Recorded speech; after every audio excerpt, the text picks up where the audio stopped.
Bienvenidos al audiolibro Consejos para la Iglesia, capítulo 10.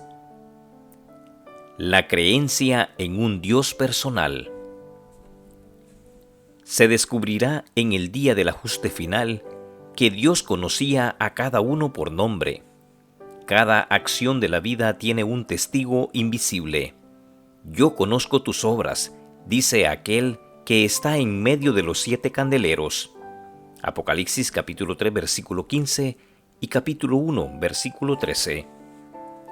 Él sabe qué oportunidades han sido despreciadas, cuán incansables han sido los esfuerzos del buen pastor para buscar a aquellos que estaban desviados en sendas tortuosas y para traerlos a la senda de la seguridad y la paz.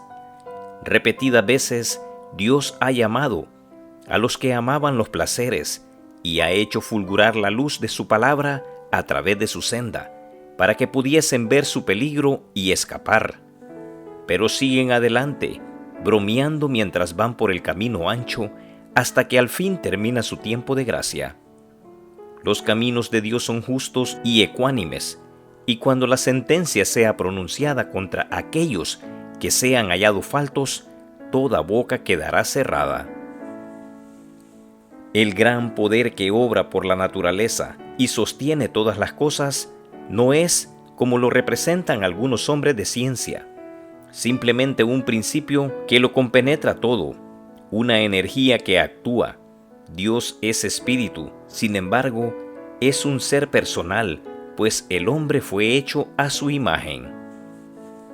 La obra de Dios en la naturaleza no es Dios mismo en la naturaleza. Las cosas de la naturaleza son una expresión del carácter de Dios. Por ellas podemos comprender su amor, su poder y su gloria, pero no hemos de considerar a la naturaleza como Dios. La habilidad artística de los seres humanos produce obras muy hermosas, cosas que deleitan el ojo, y estas cosas nos dan cierta idea del que las diseñó. Pero la cosa hecha no es el hombre. No es la obra, sino el artífice el que debe ser tenido por digno de honra. De igual manera, aunque la naturaleza es una expresión del pensamiento de Dios, ella no es lo que debe ser ensalzado, sino el Dios de la naturaleza. En la creación del hombre fue manifiesta la intervención de un Dios personal. Cuando Dios hubo hecho al hombre a su imagen, el cuerpo humano era perfecto en toda su ordenación, pero no tenía vida. Entonces un Dios personal, existente de por sí, sopló en ese cuerpo el aliento de vida, y el hombre llegó a ser un ser vivo e inteligente que respiraba. Todas las partes del organismo humano entraron en acción: el corazón, las arterias, las venas, la lengua, las manos, los pies, los sentidos y las percepciones de la mente. Todo inició su funcionamiento y todo fue puesto bajo ley. El hombre llegó a ser un alma viviente. Por Jesucristo, un Dios personal, creó al hombre y le dotó de inteligencia y poder. Nuestra sustancia no le era oculta cuando fuimos hechos en secreto. Sus ojos vieron nuestra sustancia, aunque imperfecta, y en su libro todos nuestros miembros fueron escritos, aun cuando no existía ninguno de ellos. Dios quiso que el hombre, por sobre todos los seres de orden inferior, como obra culminante de su creación, expresase su pensamiento y revelase su gloria. Pero el hombre no ha de exaltarse como Dios. Dios el Padre revelado en Cristo. Como ser personal, Dios se ha revelado en su Hijo Jesús, el resplandor de la gloria del Padre y la misma imagen de su sustancia. Hebreos capítulo 1 versículo 3. Vino a esta tierra en forma de hombre. Como Salvador personal vino al mundo. Como Salvador personal ascendió al cielo. Como Salvador personal intercede en los atrios celestiales. Ante el trono de Dios ministra en nuestro favor como uno semejante al Hijo del Hombre. Apocalipsis capítulo 1 versículo 13. Cristo, la luz del mundo, veló el esplendor deslumbrante de su divinidad y vino a vivir como hombre entre los hombres, a fin de que ellos pudiesen conocer a su Creador sin ser consumidos.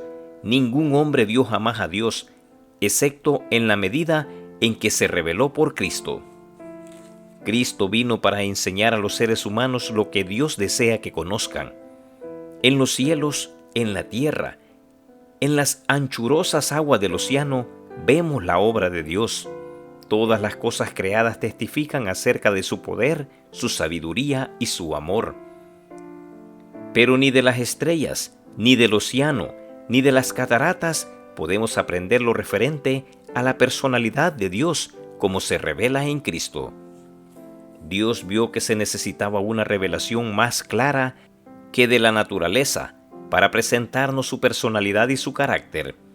Envió a su Hijo al mundo para revelar hasta donde podía soportarlo la vista humana, la naturaleza y los atributos del Dios invisible. Si Dios hubiese deseado que se le representase como morando personalmente en las cosas de la naturaleza, en la flor, el árbol, la brizna de hierba, ¿no habría hablado Cristo de esto a sus discípulos cuando estaba en la tierra? Pero nunca se habló así de Dios en las enseñanzas de Cristo. Cristo y los apóstoles enseñaron claramente la verdad de que existe un Dios personal. Cristo reveló todo lo que de Dios podían soportar los seres humanos pecaminosos sin ser destruidos. Él es el Maestro Divino, el Iluminador. Si Dios hubiese considerado que necesitábamos otras revelaciones que las hechas por Cristo y las que hay en la palabra escrita, las habría dado.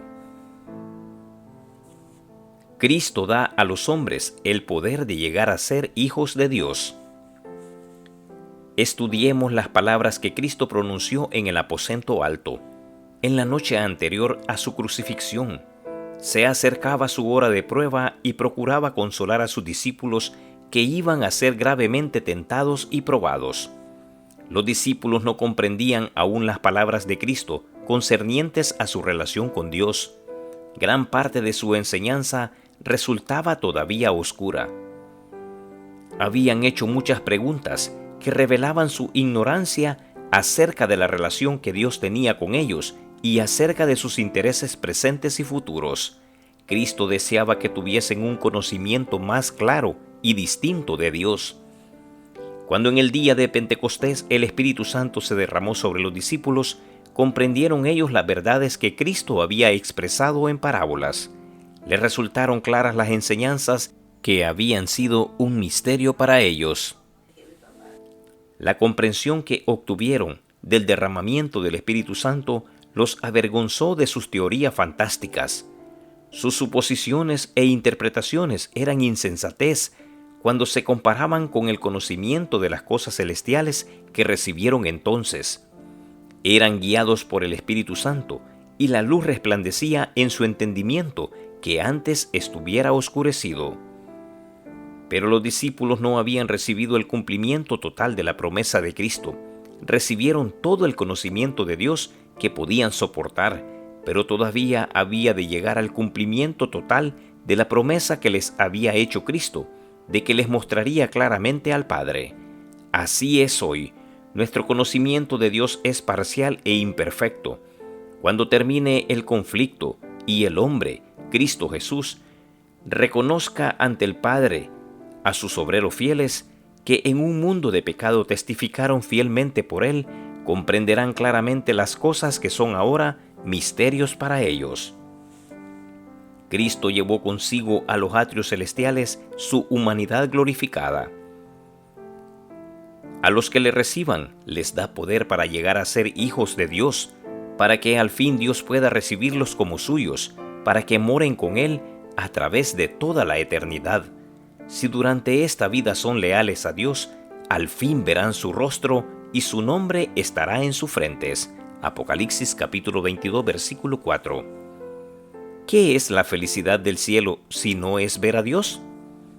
¿Qué mayor gozo puede obtener el pecador salvado por la gracia de Cristo que el de mirar el rostro de Dios y conocerle como Padre?